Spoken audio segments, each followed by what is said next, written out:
told him, don't mess up my first game. I mean, the bottom line with what we have to do with 8 guys is we have to make sure that we change behaviors on a daily basis and just get them to understand how hard they have to play. And that's really what we're just trying to do, is just get them to understand. That's why I was on them till the last 30 seconds of the game, because they have to learn that last 30 seconds, no matter whether it's a 30-point game or a 2-point game or a 10-point game, that last 30 seconds builds habits. So all we're trying to do is just change behaviors, which it's hard because they haven't been a great defensive team, and they haven't been a team that throws the ball inside very, very much. So we have to change those behaviors in order to have success. And then we have to wait till the reinforcements come. You know, when the 2 kids come off the injury, that will make us better. Because right now we're juggling. You know, it's hard to play super hard and aggressive when you're scared to death of fouling. Because if we foul, we're in trouble.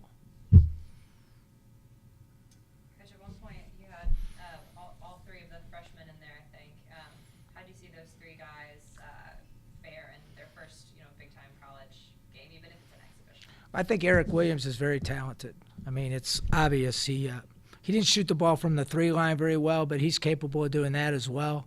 I think he's made a jump as to how hard he plays. You know, when he came, I didn't think he defended very hard, but he's trying very hard defensively, and he's a terrific rebounder. You know, he got 11 tonight, which I don't care what league you play in. He's a really good offensive rebounder as well because he likes to score. So that's why he goes so hard to the offensive boards. And then Titus. You know, Titus isn't a great offensive player, but defensively, like, he can guard any position on the floor because he's got really good feet. So those 2 guys actually are a little ahead of some of our older guys defensively. So overall, they played well. And I thought Cradholm didn't play much in the last scrimmage. He held his own. You know, he just has to learn a little bit. So he did a good job as well.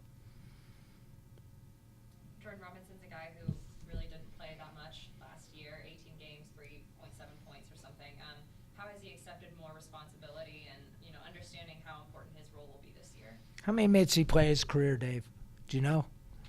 Not many, right? So he's what I call a low mileage guy, right? He's like a freshman, really, when you really analyze it. So he's shown the ability to score when he gets it.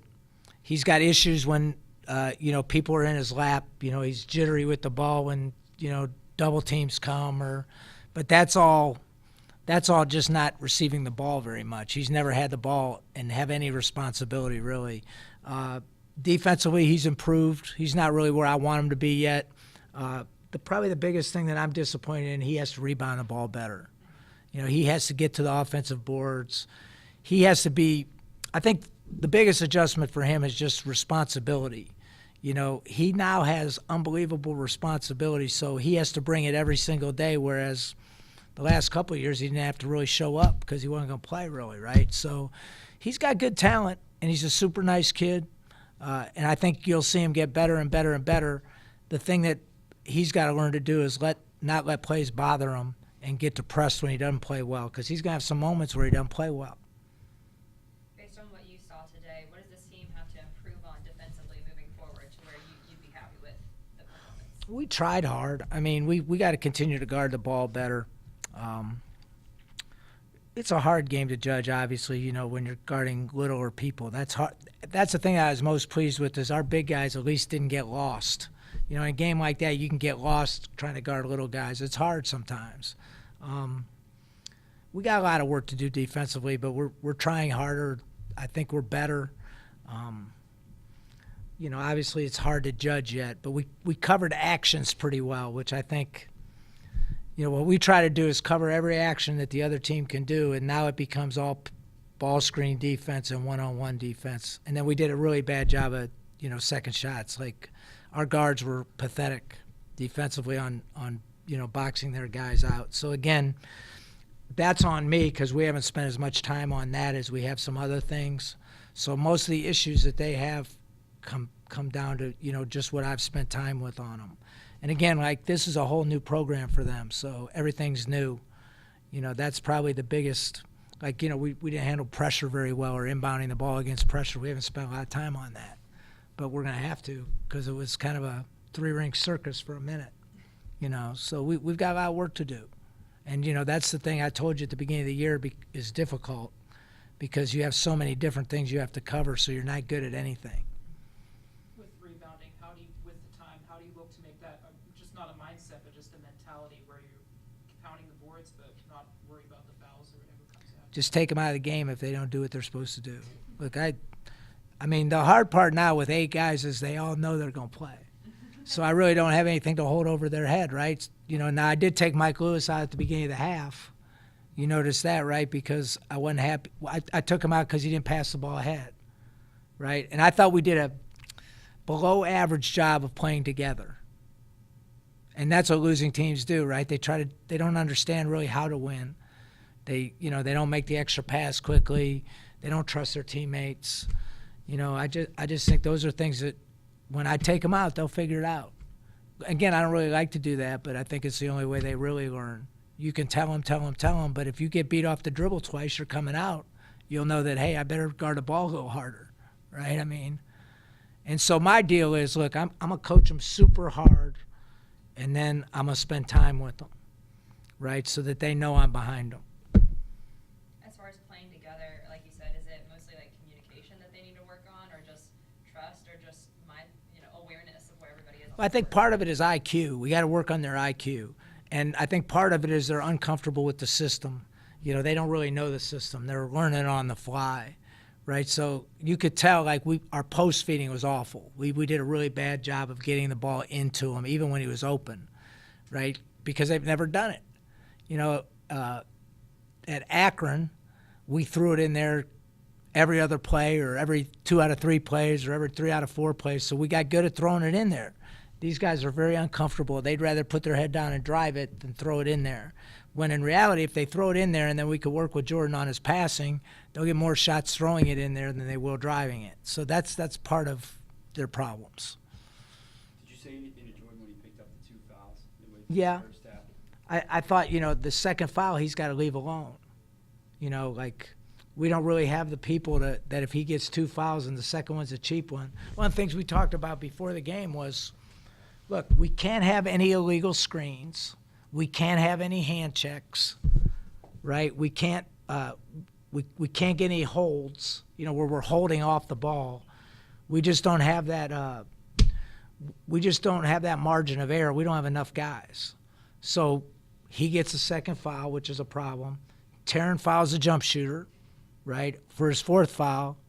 Like in a big games, those are big problems because we don't have the depth. So now we're playing with 1 point guard for 10, 12 minutes straight, and that's a big issue for us because we don't really have another one, right? We really don't have a third ball handler. Titus is probably the next best ball handler we have, so that's an issue. So we have to stay away from that stuff when you only have 8. This is a whole new experience for me too. I don't really know what to do with it. I don't know what to do. How hard do I work them in practice? How do I really coach them with 8 guys?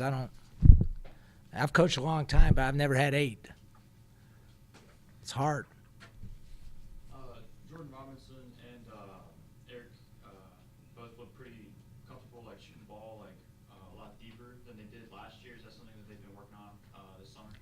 I think Jordan's got good touch. He's not what he has to develop is getting in the gym more, spending more time at it, and then belief.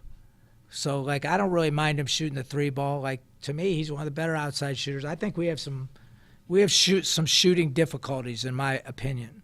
We don't have a great shooting team, at least from my judgment at this point. Mike Lewis obviously is a pretty good shooter. Williams has been a little up and down, although I think he's better than 0 for 5. And then Renee's kind of more of a slasher, and then Taryn's more of a driver to the rim. So we don't have great shooting. So Jordan might be a guy that can pick and pop and make some of those.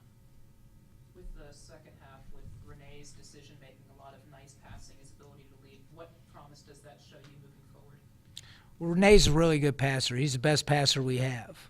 So I thought he did some unselfish things at the end, getting other guys involved. I thought he worked too hard against the press. He had pull back, throw to the middle rather than trying to dribble by. And he's not the best motor guy in the world. So he needs to preserve energy at times. But I think the one thing he does do is he's a willing passer. I think that's an area we have to improve. We don't share it as much as we should. Now, the one good thing is we only had 10 turnovers, which was a big problem for him last year, and 17 assists, so at least we're on the plus side of that. But when somebody heats us up, you could tell we got some issues. We're going to have to work hard on that, which is a little hard to simulate in practice. We do have a good red group, we play against with those kids sitting out, although they're a little beat up. But at least we can kind of simulate that a little bit. It's a hard deal because I got to get those guys in great condition, but it's a long year as well. So, like, how hard do I work them? It's a hard deal to know. We've talked about Jordan a good bit tonight. Do you have injury updates on Chaz, Marco, and then obviously I see Mike Hughes is still in the boot? Well, we have four issues right now, I think. So we got Marco, I think is still about, what's today's date? November 1st. I'm saying December 1st for him. I think Chaz Brown's at least December 1st. Hopefully we don't get Kellen back for a long time because of football winning, but we need Kellen as well. So now if we get three bigs there, that changes the whole dynamic. And then we got Frankie Hughes, which he has an issue as well. So we don't know when we'll get him back. And then Mike Hughes probably won't practice until maybe this summer. So we've had a lot of – this is probably the most injuries I've had at one time ever. But at least it is what it is, right? I mean, hopefully this is the year to have it, and the following years we won't have any because that's how it usually works. Did Frankie just have a concussion or something? He has another little issue that we're gonna have to deal with that might keep him out a while. So we got to check him out a little bit. I don't know for sure what that issue is, but we're still checking into why he convulsed when he hit. When he hit his head. So that's kind of a fairly complex matter.